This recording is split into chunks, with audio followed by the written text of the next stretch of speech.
Welcome to Simply Cooking with Shawn.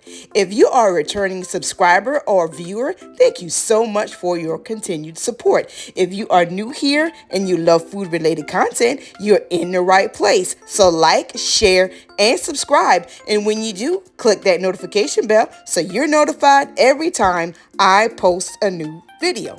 In today's video, I will be preparing baby back barbecued ribs.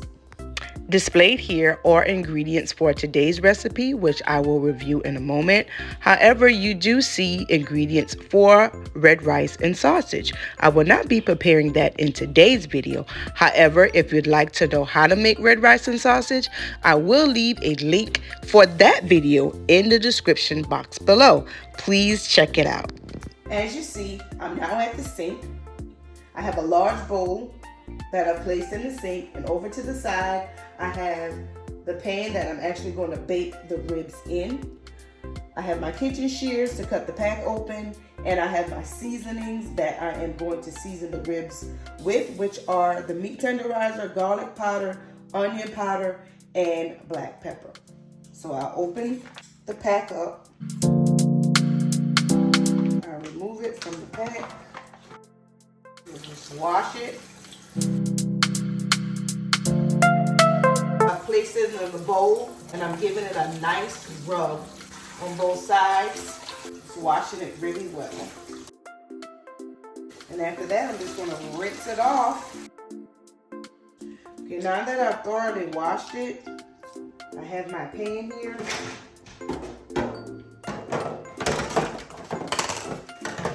And I'm just going to first place it upside down in the pan.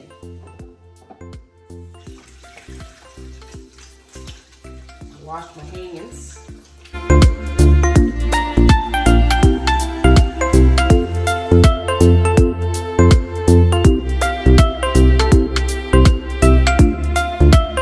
Now I'm going to just take the seasoning.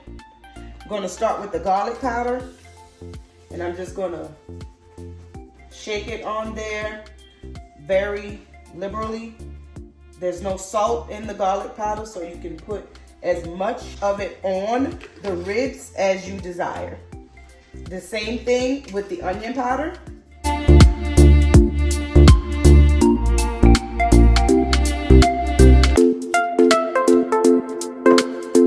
Now, the meat tenderizer, I'm not going to put as much. Just a little sprinkle from top to bottom.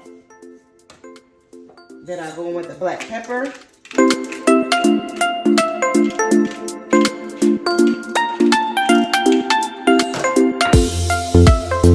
With my tongs, I just pick it up and turn it over.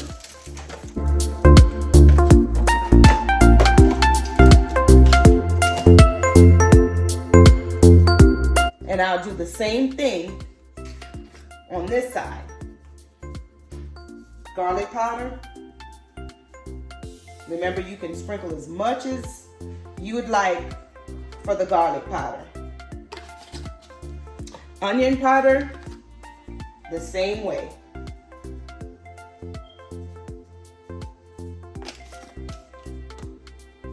Meat tenderizer,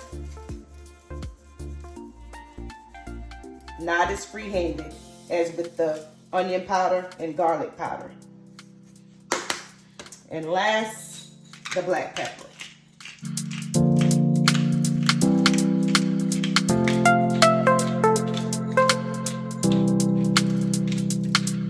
And I am using a large pan. I prefer not to cut them up prior to baking them, nor do I prefer to parboil them.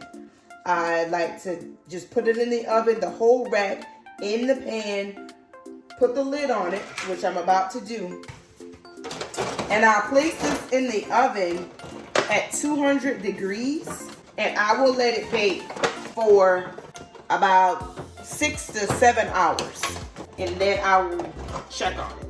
I find that cooking it slow at a low temperature gets it really, really tender, and therefore there is no need to parboil them. Now, If you would like to do this quickly, I would suggest that you do parboil them. But once you try it, if you ever decide to try it, just put in the whole rack in a pan, covering it with a lid. If you are using a pan that does not have a lid, feel free to use aluminum foil. You may never want to parboil your ribs again, so just give it a try and see what you think.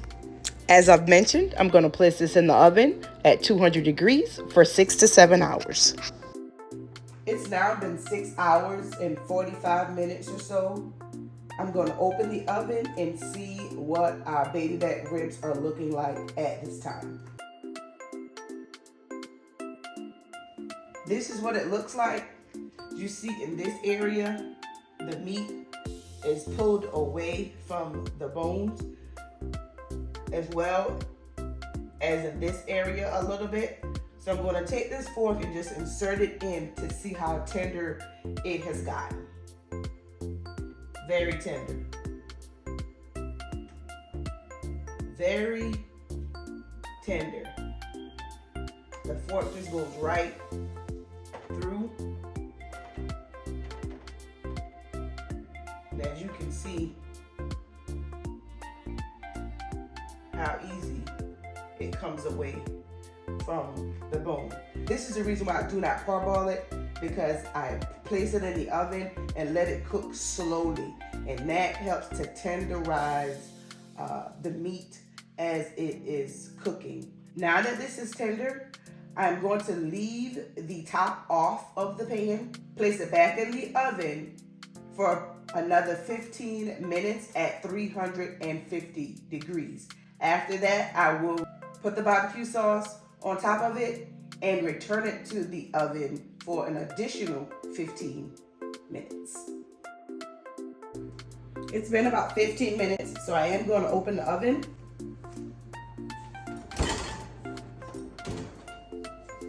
And as you see, the ribs have gotten a little bit darker, which is what I was after. So at this time, I am going to just take the barbecue sauce and pour it right on top. And I have the basin brush that I'm just going to use to just spread the sauce over the top of the ribs.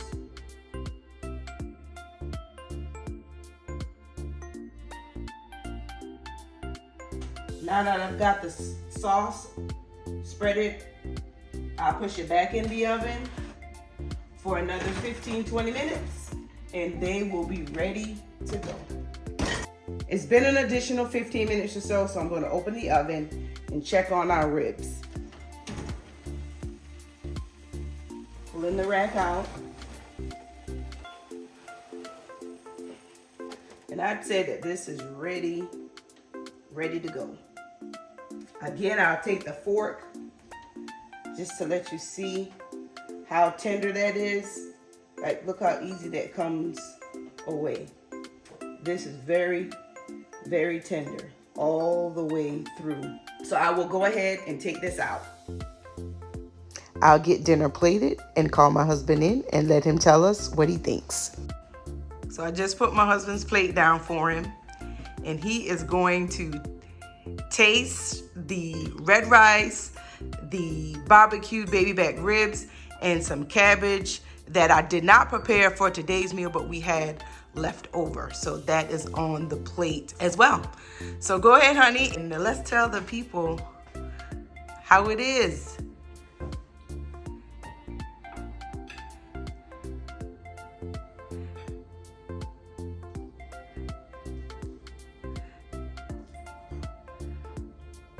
So how are the ribs? Are they tender? Are they tough?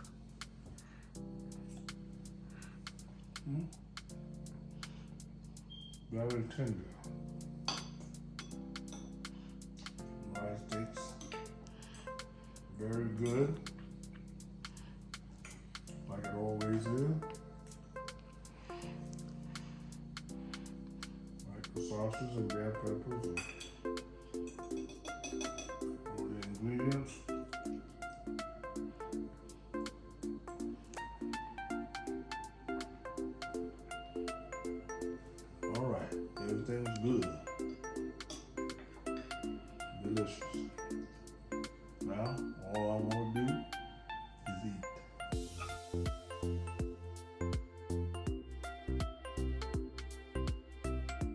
8 minutes later, this is what his plate looks like. I assume by the lack of content remaining on his plate that he enjoyed it. I do encourage you to give these recipes a try at home. As I mentioned earlier, I will leave a link in the description box below for the red rice and sausage. In addition, I will leave a link for the video for the Southern style fried cabbage as well. If you have any questions, please leave it for me in the comment section below. If you haven't subscribed yet, please do. I'd greatly appreciate it. That concludes today's video. Thank you so much for watching. Until next time, be blessed.